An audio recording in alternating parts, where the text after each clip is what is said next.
I was at my booth, at a Rise TV booth at the show, and this woman walked up to me, and she was in tears. She was just sobbing. And, of course, I was struck by that. I said, man, what's wrong? And she said, I'm sorry for crying. She says, but look, she said, my husband of 40 years, my high school sweetheart, healthy as anything, rarely went to the doctor even, just perfect image of health. He was in his 60s. She was like, a couple of weeks ago, he had a coworker that had COVID. He wasn't feeling well. He had some lower back pain. So he thought it'd be the safe thing to go to the hospital and get tested. He went to the hospital. He tested positive for COVID. And within about 10 days, he was dead. And I asked her a little more of the details, and he was put on the remdesivir protocol, and she was just sobbing. And so I want to ask you, Dr. Artis, what happened? And I don't know this case in particular, but what happens when a person goes in and gets a positive test, and how is it that they're more likely to end up potentially dying than getting out of there healthy?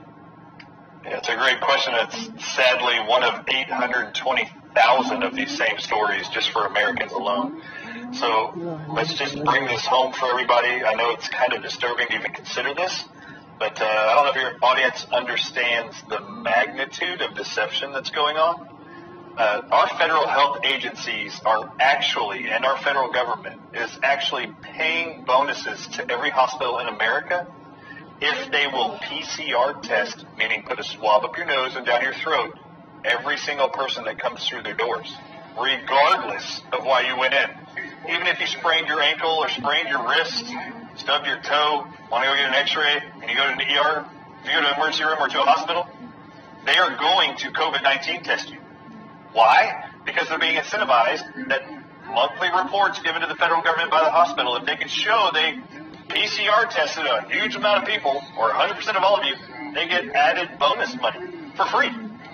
If they can give a COVID-19 diagnosis on top of whatever the reason is you went into that hospital, let's say you sprained your wrist, and they give you a COVID-19 positive diagnosis, they get a 20% add-on bonus payment for the other diagnosis that they gave you. The hospitals are being incentivized to PCR test everyone, give a COVID-19 positive diagnosis. They're incentivized to do this. And they're being paid extra money to put every COVID-19 positive PCR tested person as soon as possible on remdesivir and venting them.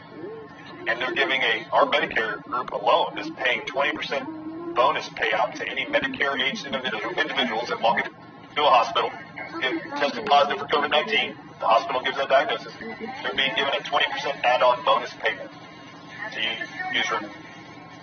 So they are being incentivized to use these deadly protocols. And I'm going to tell you exactly what happened to this lady that you met at your booth. They immediately PCR tested her husband. They then found a positive COVID-19 diagnosis, or gave it even fraudulently because the PCR tests are not reliable, which is what they're shipping out to all Americans right now.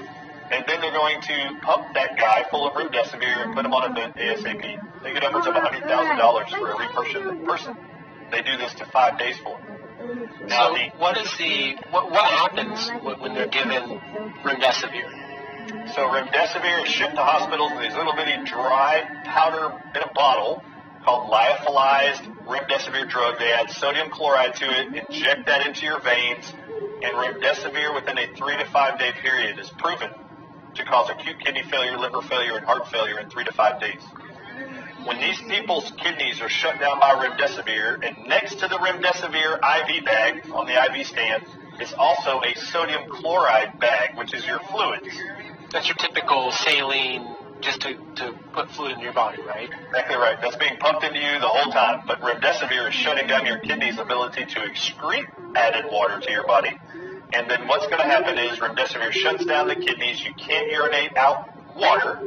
They're going to pump you full of water into your veins called saline solution, sodium chloride. That water is going to accumulate first in your abdomen. It's then going to saturate into your heart, and then it's going to flood into your lungs, creating what is called pulmonary edema. This is water accumulating in the lungs. You are drowning internally. Why is this happening? Because remdesivir is shutting down your kidneys. This is why they have to vent these individuals on remdesivir. because they can't breathe through the added water and mucus from a respiratory virus of any kind, be it a cold, flu, pneumonia, it doesn't matter, COVID, it doesn't matter what it is. You shut down somebody's kidneys and flood their lungs with water, you're going to drown them to death. And this is exactly the protocol. The NIH tells all hospitals, use remdesivir for 5 days of treatment at an average cost of $3,400. And then we want you to, if you don't see improvements after 5 days, you can do a second 5-day treatment. The average individuals die on day 9 of 10. That is 10 days of remdesivir poisoning, and the body just can't survive that much trauma or toxicity. So why would they use remdesivir? Is this a drug that has previous studies of showing it's effective against, coronavirus type illnesses, or why use remdesivir? And who's making the decision to recommend these hospitals to use remdesivir, let alone who's cutting the checks to these hospitals for using remdesivir? Yeah, great question. Your audience should wonder the same thing I did. In May of 2020, I uncovered the memo that Dr. Anthony Fauci put out first to all hospitals in the country, that they were to use only one experimental antiviral drug called remdesivir and nothing else to treat all COVID-19 patients. And he quoted that there was 2 studies that supported its use. He said it was found safe and effective against the Ebola virus in an experimental trial in Africa for 1 year that lasted from November of 2018 to December of 2019. That study published right before COVID hit the United States in 2020. Now, in that study, it's still on New England Journal of Medicine's website. If you just click the study and go look at it, look up remdesivir, Ebola trial in Africa, and it comes up as the first link. Anthony Fauci lied to all of you in May of 2020 when he said this drug was found safe and effective against the Ebola virus, so now we're going to use it against this coronavirus. It was actually found to be the most lethal drug of the 4 experimental drugs in that trial. Remdesivir was pulled from the study halfway through the 1-year study on August 9th, 2019. Look at the study. They found it actually was the least effective drug against Ebola, and it was the only drug that killed 50% plus of the people they gave the drug to out of 4 drugs. So I knew he was lying at that point. It wasn't proven safe and effective. It was proven to be the least effective and the most dangerous. The second study he quoted, that is the entire reason this drug's being used in all hospitals in America, he said that 3 months later, after that Ebola trial published in December of 2019, he said there was a study done by Gilead Sciences, the manufacturer and patent owner of remdesivir.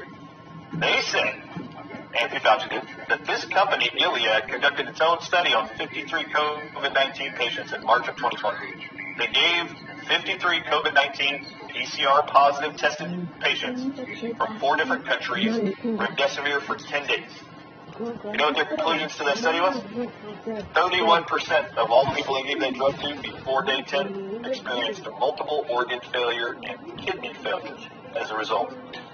And then this was the drug 2 months later that Anthony Fauci said was proven safe and effective against the Ebola virus and was proven safe and effective in this little COVID-19 study. And I have to tell you, the World Health Organization in November of 2020 published a whole worldwide notice that after reviewing all the data, they do not recommend, they said, we do not recommend remdesivir be used at all for hospitalized COVID-19 patients.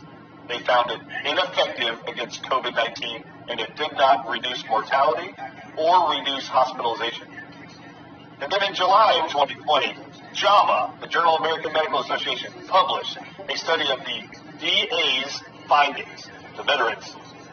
VA hospitals conducted with like 7,000 veterans. They put them on remdesivir for COVID-19. They found that it did not improve mortality rates. All it did was make people sicker longer in hospitals and made their hospital stays longer. That's what they concluded. So if the WHO has come out, you say it was November 2020? November 2020. If they came out saying don't use remdesivir, why is Fauci continuing to push that? I always thought that Fauci was just pushing the same narrative that you might see coming from Tedros and the WHO. There's only one reason why Anthony Fauci would promote the use of this drug after all the information that we had. In fact, earlier in 2020, France did its own study for 5 patients with COVID-19, and they published their findings before Anthony Fauci published his memo. And they found that within 14 days, they were going to do the study on 5 COVID-19 patients. They found, of the 5 people, 4 had to be taken off the drug remdesivir early than 14 days, because 2 of them had liver enzymes that went up so high their liver was shutting down and they were going to die, so they had to pull them off from remdesivir. 2 of the other 5 had to be taken off the drug because they required acute kidney transplants because remdesivir killed their kidneys. 2 out of the 5 died. Only 1 survived the 14 days of poisoning. So why would Anthony Fauci promote the use of remdesivir? I will tell you, there's only one reason. The bioweapon that was engineered by Ralph Barrett and UNC, with funding from our federal government and our federal health agency, they were trying to make a spike protein on a common cold virus called the coronavirus more infectious and dangerous to human tissue. And then that's gain of function, right? That is called gain of function testing. This is what I realized. They have been funding gain of function testing for years, trying to make this virus, or a virus, more infectious and dangerous to all humanity. The only problem is when they unleashed this on the world, it wasn't as deadly as they hoped it would be, and they needed a drug that was proven to be very deadly to actually use and set up a hospital protocol to mass murder hundreds of thousands of innocent Americans in hospitals, and then they were going to take the data of those deaths, those numbers, and they were going to project them into the media as being deaths from complications of a virus, when in fact it was actually remdesivir poisoning all along. But they were going to project in the media all these totals of people dying in the hospitals across America